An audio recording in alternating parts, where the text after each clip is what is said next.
minha filha, com 21 dias internada, mas está ali a minha princesa, a minha alegria. Está ali também a minha filha Késia, né? Se eu não falar dela, quando chegar em casa, ela fala, poxa, pai, você falou dela, mas não falou de mim. Está ali a minha princesinha Késia. Valcirlei está aí no meio, Valcirlei é fogo puro. Labareda, está lá ele. Joab está ali com o celular na mão ali filmando. E ali está minha esposa, Diaconisa Alessandra, né? Eu agradeço a Deus pela vida da minha esposa, pela vida da minha família. São 16 anos de casados, debaixo da bênção de Deus. Deus tem nos abençoado. Pastor Marcelo passando por momentos que só Jesus sabe. Eu, esse ano, faço 21 anos, fiz 21 anos de ministério. 21 anos de ministério. 13 anos de pastorado. E esses 21 anos, pode-se dizer, como se diz no ditado popular, e muita água já passou embaixo da ponte. Já vi muita coisa. Muita gente já passou. E eu continuo, pela misericórdia de Deus, aguardando a promessa do Senhor. Aguardando aquilo que Deus há de fazer. Aleluia. Esta noite eu quero exaltar a Deus, glorificar a Deus pela dádiva que Deus entregou na mão do pastor Marcelo. E quero dizer uma coisa para você, pastor, quando estiver pronto, quando estiver do jeito que Deus desenhou no seu coração, que há de se projetar aqui nesse lugar, muita gente que entrar aqui vai dizer, podia ser eu nesse lugar. Mas pastor, sempre que eu falo com você pelo telefone, sempre que nós nos falamos, eu louvo a Deus porque eu tenho certeza que você é a pessoa certa que Deus escolheu para estar nesse lugar. Eu me orgulho de ser seu amigo, que você é um homem trabalhador, você é um homem lutador, você é um homem esforçado, você é um homem de Deus que escolhido para estar nesse lugar. E eu lhe falo, irmãos, talvez se fosse muitos outros, não estaria na condição que essa igreja está. Eu exalto a Deus pela sua vida. Eu venho aqui, eu olho esse templo, muitas vezes eu vim aqui antes, quando era menor, quando era um pedacinho pequeno, mas eu exalto a Deus pela vida desse homem de Deus. Quantas vezes eu ligava para ele, pastor, agora eu estou cortando barranco, pastor, estou carregando material, porque ser pastor é ter amor pela obra de Deus. Ser pastor é dar a sua vida. Por isso que Jesus disse assim, eu sou o bom pastor, porque o bom pastor, ele dá a vida pelas suas ovelhas. Não adianta só ser pastor. Ser bom pastor é que faz a diferença. E eu considero o pastor Marcelo um bom pastor. Em nome de Deus.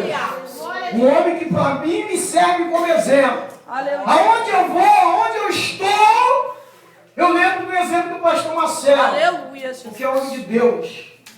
Um homem que realmente, verdadeiramente se entrega de corpo e alma à obra de Deus.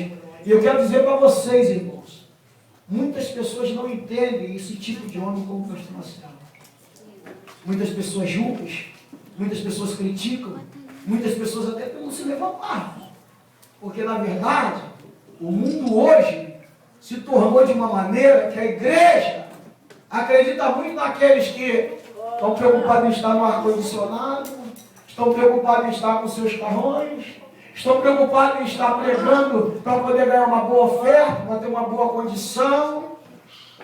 Agora, aqueles que se sacrificam, aqueles que gemem, aqueles que choram pela obra, quase que não tem mais noção. As pessoas já olham e parece que não tem valor.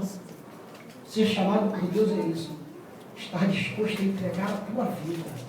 Estar disposto a dar tudo de você para que a obra de Deus seja exaltada. Eu tenho certeza que quando nós vimos aqui tudo pronto, tiver tudo pronto, eu tenho certeza que nesse culto de inauguração, o Senhor Jesus vai fazer questão, não vai mandar nem anjo, ele vai fazer questão de pessoalmente sentar-se e glorificar ao Pai pela vida do pastor Marcelo. Pastor Marcelo, eu quero dizer uma coisa para você. Tu é testemunho no céu, tu é testemunho na terra, e tu é testemunho até no inferno. E ainda que o inferno se incomode, ainda que aqueles que estão fora da visão se No céu, Deus tem olhado para você e te guardado. Deus tem olhado para você e colocado os anjos dele para trabalhar em teu favor. Por quê? Pode ter certeza que a mão de Deus vai te levar aonde as tuas forças muitas vezes podem não te dar condição de ir. Porque Deus, Ele está contigo. Amém? Louvado seja Deus. Joel capítulo 3, versículo 10. Joel capítulo 3, verso 10. Louvado seja o nome do Senhor. Aleluia. Estava sentado aqui, irmãos, e Deus estava falando no meu coração que Deus vai enviar uma multidão para cá. Quando as irmãs saíram aqui para louvar o grupo das irmãs, pastor, mas eu vi tanta irmã nesse grupo de senhoras aí, que o negócio vai ficar estreito e vai ser tremendo. Vocês estão vendo daqui para ali, tem muita gente. Quando chega lá, não vai caber aqui o que Deus vai colocar aqui dentro, porque Deus vai fazer uma coisa poderosa e tremenda. Mas Deus falava no meu coração, eu quero dividir com você nesta noite, que Deus precisa neste lugar de homens e mulheres fiéis, comprometidos com a obra de Deus. Homens e mulheres, foi o pastor Marcelo, diga assim: pastor, eu quero botar meu ombro embaixo. Eu achei até interessante que na hora que Deus estava falando isso no meu coração, o pastor Marcelo dobrou aqui do meu lado e falou assim: pastor Marcelei, essas irmãs carregam saco de cimento comigo. E eu louvo a Deus, eu glorifico a Deus pela vida dessas irmãs, louvo a Deus por cada uma delas, porque eu tenho certeza, irmãos, que Deus ele vai fazer uma obra poderosa neste lugar. Amém? Joel capítulo 3, versículo 10. Eu vou ler para não tomar mais tempo. Diz assim a palavra de Deus: forjai espada dos vossos arados e lança das vossas enxadas. Diga o fraco, eu sou forte. Eu queria que a igreja repetisse. Eu vou contar de 1 a 3 e a igreja vai repetir. 1, 2, 3.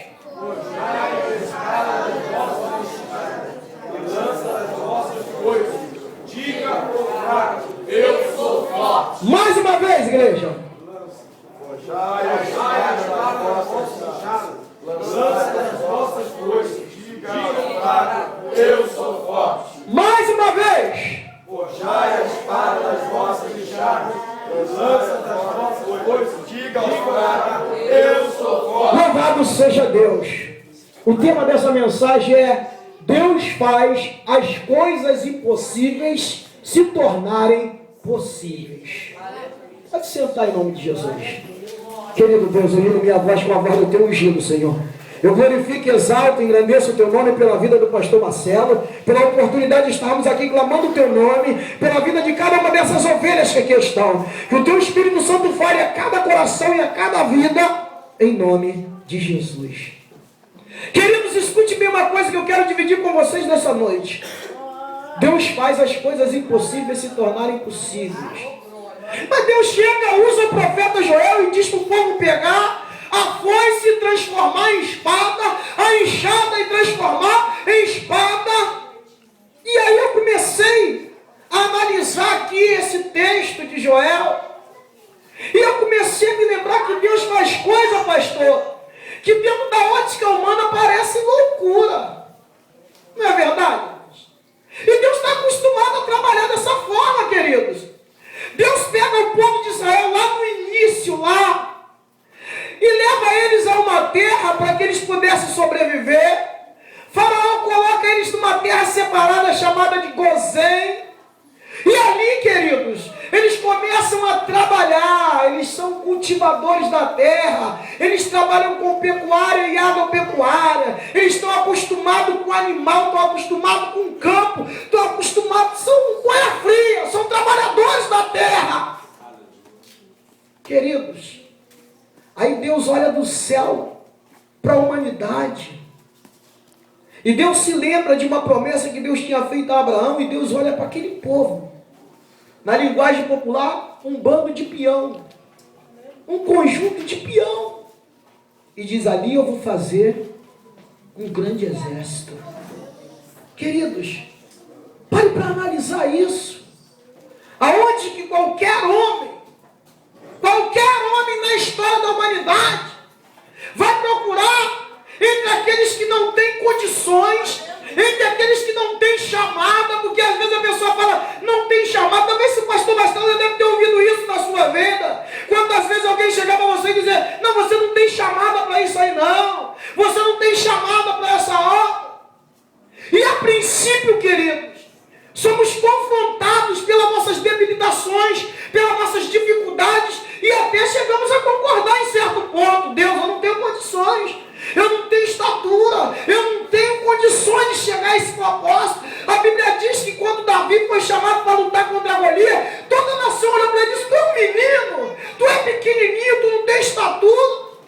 O rei Saul olhou para ele e disse, olha rapaz, contra esse homem tu não vai lutar não, porque tu é um menino. Esse homem foi criado e preparado para a guerra, porque havia uma lógica naquela época. Para ser um grande exército, para ser um exército poderoso, tinha que ter sido criado e preparado para a guerra.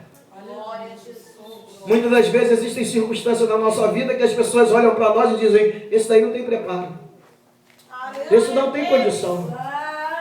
E às vezes, irmãos, tudo parece que está indo para esse lado, de sem condição, de sem preparo. O irmão não tem condição financeira, o irmão não tem estrutura psicológica, às vezes não tem a capacidade que agrada ao olhar humano. Mas, queridos, o interessante é que Deus faz exatamente isso.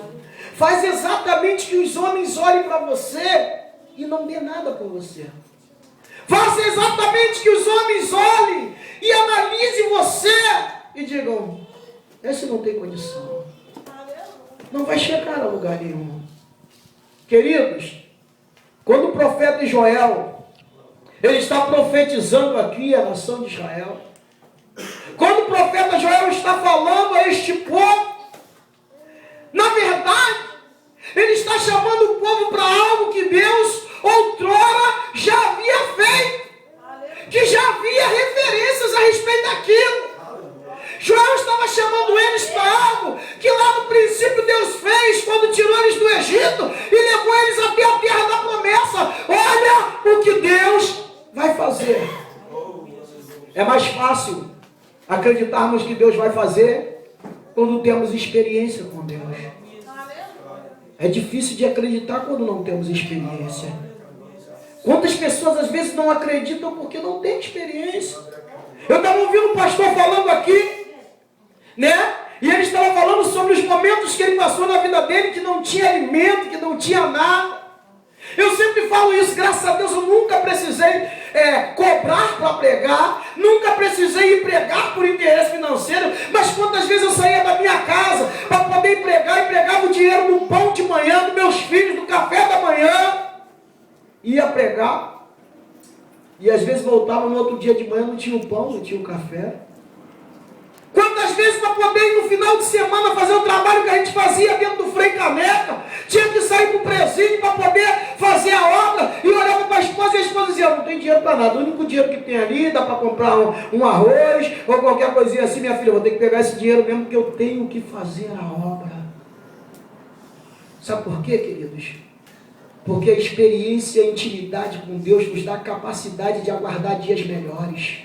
Quem não tem experiência com Deus se desespera. Quem não tem intimidade com Deus enlouquece. Tem pessoas hoje em nossos dias enlouquecendo por causa das dificuldades, por causa das adversidades, por causa dos problemas, e porque não tem o refrigério de Deus. A diaconisa Alessandra, ela estava lendo aqui, ela teve a oportunidade de ela ler o Salmo 125. Os que confiam no Senhor são como os montes de Sião, que não se abalam, mas firme permanece para sempre. Shedum acabe come da sagrada. Remanducando cabe come nascer a terra como nasce. A primeira pergunta que Deus quer fazer para mim e para você nessa noite é: você tem confiado no Senhor? Queridos, eu amo o pastor Marcelo, ele é meu amigo, assim como eu sei que é recíproco esse amor. Mas para o pastor Marcelo chegar onde ele chegou aqui, não foi porque ele confiou em mim, não. Foi porque ele confiou no Senhor. E os que confiam no Senhor são como os montes de Sião. Os que têm a sua confiança estabelecida em Deus não são desestruturados pelas adversidades. O que tem a sua confiança apoiada em Deus, o vento, os problemas, as dificuldades, as adversidades se levantam, mas não conseguem pará-lo. não consegue destruí-lo, não consegue tirá-lo do seu objetivo. Glória a Deus. Queridos, Aleluia. o profeta Joel, ele chamou o povo a um algo que muitas vezes pode parecer assim, tranquilo, mas é algo desafiador. Eles estavam acostumados lá com a enxadinha, estavam acostumados lá a trabalhar, mas o que o profeta está dizendo aqui, querido, é: ei, saia da sua área de conforto. Ei, largue a sua área de conforto. Ei, largue a sua comodidade. Porque muitas vezes aquilo que é cômodo, está tranquilo, não está resolvido aqui. Eu estou mexendo, eu tenho a minha terrinha, eu tenho o meu cantinho, e ali está pronto. Mãe, Deus quer nos chamar para ampliar o lugar da nossa tenda e as cortinas da nossa habitação. Mas a questão é sabermos se estamos prontos a aceitar o desafio para o qual Deus tem nos chamado. Você está pronto para aceitar o desafio? Você está pronto para aceitar o desafio? Isso aqui é desafio, pastor Marcelo. Isso aqui é desafio para crente. É muito fácil ficar aqui sentado olhando enquanto você faz, enquanto alguns te ajudam, outros sentar, parar e ficar olhando. Mas é desafio para crente, não se engane. Todos que têm entrado por essas portas, enquanto Deus colocou essa responsabilidade nos ombros do pastor Marcelo, Ele está desafiando vocês. Ele está desafiando cada um de vocês a sair da sua área de conforto, a sair da sua área de comodidade. Sabe por quê, queridos? Eu fui um jovem nascido e criado na Penha. E sempre que eu saio da minha casa e vou na Penha, tem uma coisa que me entristece muito. Eu pego meus filhos e falo assim: filho, vamos dar uma voltinha? Vou subir ali pela Vila Cruzeiro, vou dar uma volta para vocês poderem dar uma olhada. Queridos, eu tenho amigos meus de infância, que eu chego lá, eles estão sentados no mesmo bar que eles estavam sentados há 20 anos atrás, bebendo a mesma bebida, ou seja, cerveja, fazendo as mesmas coisas. A vida deles não mudou, a história deles não mudou, não tem história para contar, não tem trajetória, não tem nada. Escute o que eu quero te dividir com você nesta noite, que o Espírito Santo falou ao meu coração.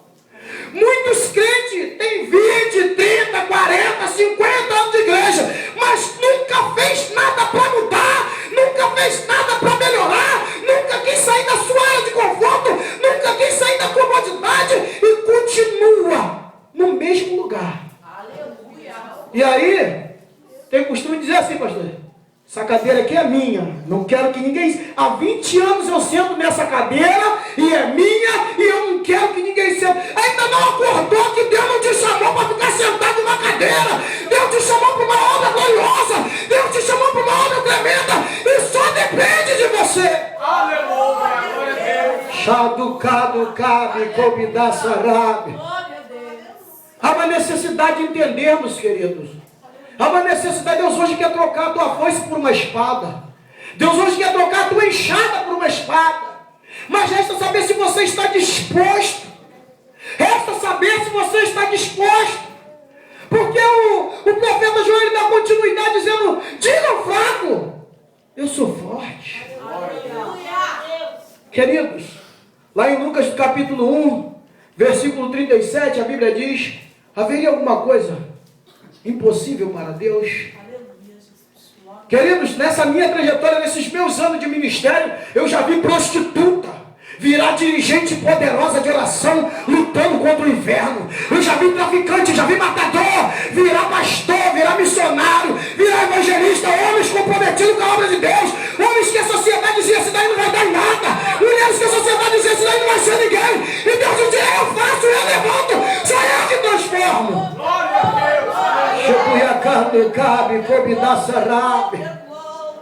Você pode entender o que é isso, irmão? Você pode entender o que é isso? Aleluia. Agora, será que Deus nos chamou apenas para estarmos acomodados? Aleluia. Será que Deus nos tirou da mão de Satanás e do inferno para estarmos acomodados? Aleluia. Deus nos chamou para fazermos a diferença.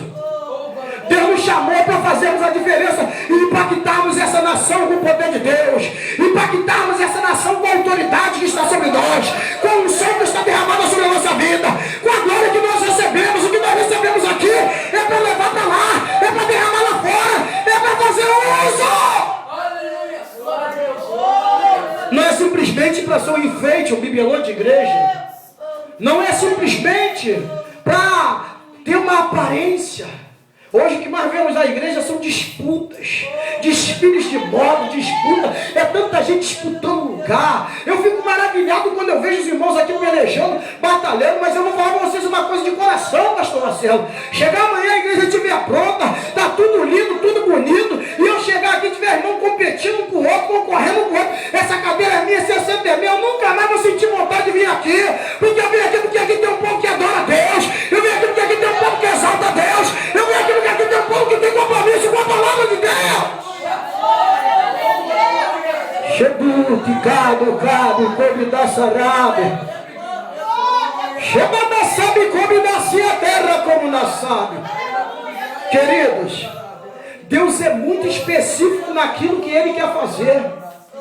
Deus tem um objetivo concreto acerca daquilo que Ele quer fazer. Não se engane. Ah, tem irmão que fala assim, não, hoje eu vim aqui por acaso, nem nada. Encontrei o pastor, ele veio aqui, não foi à toa que ele veio, não. Não foi à toa que não chegou aqui nesta noite, não. Deus tem um propósito determinado para cada um de nós. A questão é saber se nós queremos ou não assumir esse compromisso com Deus. Ah, mas eu não sou ninguém. Ah, eu não tenho condições. Eu acredito até que quando o profeta falou para eles, eles se olharam e disseram, eu trabalho de terra, eu capino, se me mandar preparar um terreno, eu preparo bem. Se me mandar passar o arado da terra, eu passo bem e preparo ela para o plantio. Queridos, lá em Coríntios, 1 Coríntios capítulo 1, versículo 27, a Bíblia diz que Deus escolheu as coisas que não são para confundir as que são. Deus escolheu as coisas loucas, as coisas vis, para confundir as sábias. Tu tem um potencial na mão de Deus. A questão é saber se tu está disposto a abrir mão da enxada e da foice, porque tem muita gente que ainda quer ficar na enxada e na foice. Tem muita gente que não quer abrir mão da enxada e da foice. E enquanto não abrir mão dos teus princípios, enquanto não abrir mão da tua vontade, enquanto não abrir mão do teu querer, enquanto não pegar a espada dos filhos de Deus, agora eu vou pelejar pela tua obra, agora eu vou pelejar pela tua palavra, agora eu vou pelejar e fazer a tua vontade.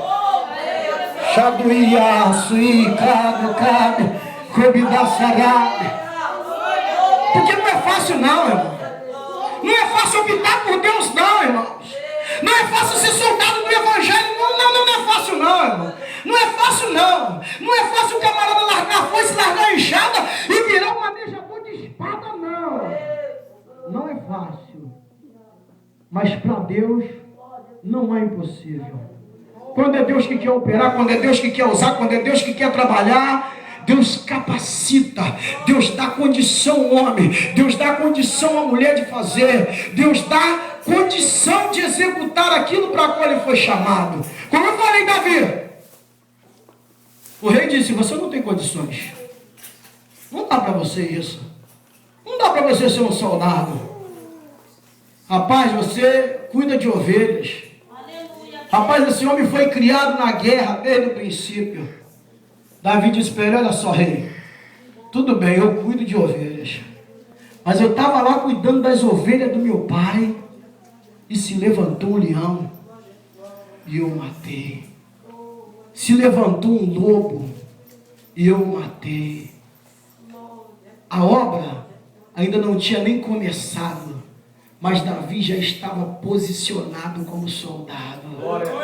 A chamada ainda não tinha nem sido executada, mas Davi já se colocou na posição que agradara a Deus. O que agradava a Deus a respeito de Davi era que ele se posicionava. Quando os crentes hoje não se posicionam, quando os crentes hoje não têm atitude, quando os crentes hoje não têm compromisso, e aí, querido, fica difícil de agradar a Deus. Fica difícil de fazer aquilo que agrada aos olhos de Deus. Mas a Bíblia diz que Deus honrou a Davi porque Davi agradou a Deus. Queridos, toda a sociedade olhava ele como alguém capaz. Todo mundo achava que ele não tinha condições. mas depois tiveram que reconhecer Deus na vida dele. Você não está entendendo o que eu estou falando com você, não? Ainda que todo mundo em derredor de você te olhe como incapaz, ainda que todo mundo em derredor de você diga que você não tem condição, eu tenho certeza, queridos, que Deus, Ele está te preparando, está te condicionando para você chegar aonde Ele quer te colocar. E não é no hall da fama dos homens, não. Eu tenho por costume dizer que quando a gente lê a história, a gente descobre na história da humanidade grandes homens, como Alexandre, como Napoleão, como Herodes, como Nero, como tantos outros. Grandes reis, grandes imperadores, que só fizeram parte da história dos homens. Os gregos, eles tinham uma preocupação muito grande de ter o nome escrito na história. E eles aceitavam desafios enormes para que os seus nomes fossem escritos na história. Qual fosse o desafio? Os homens de guerra, eles iam para que o seu nome fosse escrito na história. Só que a história um dia acaba. Um dia ela vai acabar. E nós, num gesto simples, tivemos o nosso nome escrito na história eterna. Quando você levantou a tua mão e aceitou Jesus, a sua história começou a ser escrita. Tem até um louvor que fala: uma nova história Deus tem para mim, um novo tempo Deus tem para mim. Deus, Ele tem uma nova história para cada um de nós. O propósito de Deus é algo tremendo, é algo poderoso. Mas olha para você hoje, o que você tem escrito da tua história? Aleluia. Será que você já largou a foice? Já largou a enxada? Ou ainda está dizendo como aquela galinha da Angola: estou fraco, estou fraco, estou fraco. Quantas pessoas que estão na igreja hoje e continuam dizendo: estou fraco, estou fraco, estou fraco. Eu, certa feita, Deus me revelou algo que eu achei muito interessante. Deus me mostrou que na antiguidade a igreja era perseguida e morta. Matava. Começou lá na era cristã, quando Cristo foi assunto aos céus e os discípulos começaram a pregar e começaram a achar que o melhor era matar. Só que matava, nascia 10, matava, nascia 20. Quanto mais matava, espalhava a igreja, e onde ela se espalhava, ela ia pregoando, ia falando e ia crescendo. Nós temos na história da humanidade um homem chamado Alexandre Magnus, o maior de todos os Alexandres, Alexandre o Grande. E a história diz que Alexandre o Grande, ele venceu batalhas que muitos outros talvez não venceriam no lugar dele, porque ele era um homem muito ousado, muito determinado. Mas o interessante da história de Alexandre é que ele chegava com os seus generais e falava: olha só, nós vamos de frente contra eles. Um dos maiores exércitos que ele enfrentou foi o exército da Pérsia. Ele era nem 10% do número de homens que o general da Pérsia tinha. E ele disse para os seus soldados: olha, linha de frente, mata todo mundo, não deixa viver ninguém. Só que quando matava-se a linha de frente, os soldados que vinham de trás, eles olhavam seus amigos mortos no chão e eles ficavam com uma ira tão grande que a sua força sobrepujava. E Alexandre vencia as batalhas, mas eram batalhas sangrentas. Perdia-se muitos homens. Eles venciam, mas muitos morriam na guerra. E aí, depois vem um grande estrategista da história, o grande estrategista de guerra chamado Napoleão. A história diz que Napoleão era tão estrategista que ele olhou e virou para os seus soldados e disse: olha, a linha de frente eu não quero que mate ninguém. Fere. Somente fere. Mas por quê? Porque se ferir um, tem que ter 2, 3 para poder tirar esse um da guerra. E Napoleão vencia a guerra com facilidade, porque ele mandava tirar da cintura para baixo, feria o pelotão de frente, os que vinham atrás tinham que arrastar o amigo, e assim perdiam a guerra. E o diabo também fez isso. Lá na antiguidade o diabo matava os que ficavam, saía irritado pregando. Vamos pregar Jesus, vamos falar do amor de Deus, do poder de Deus, pode me matar, mas eu vou continuar pregando. Aí o diabo disse, não, matar não dá certo, né, pastor? Matar não dá certo, porque matando ainda é pior. O sangue que jorra na terra frutifica e nasce mais e mais e mais, são centenas. Fere. Só a cerda da cintura para baixo, fere. Aí está cheio de crente ferido dentro da igreja. Aí está cheio de crente que um dia está no culto, falta 2, 3 meses, não vai, porque está ferido, está machucado. Está cheio de crente que não pode ouvir uma palavra, que se ouve diz, ah, não, aquela palavra doeu em mim, eu não vou mais no culto. Está cheio de crente, estou fraco. Mas hoje Deus manda dizer para cada um de nós, diga fraco, eu sou forte.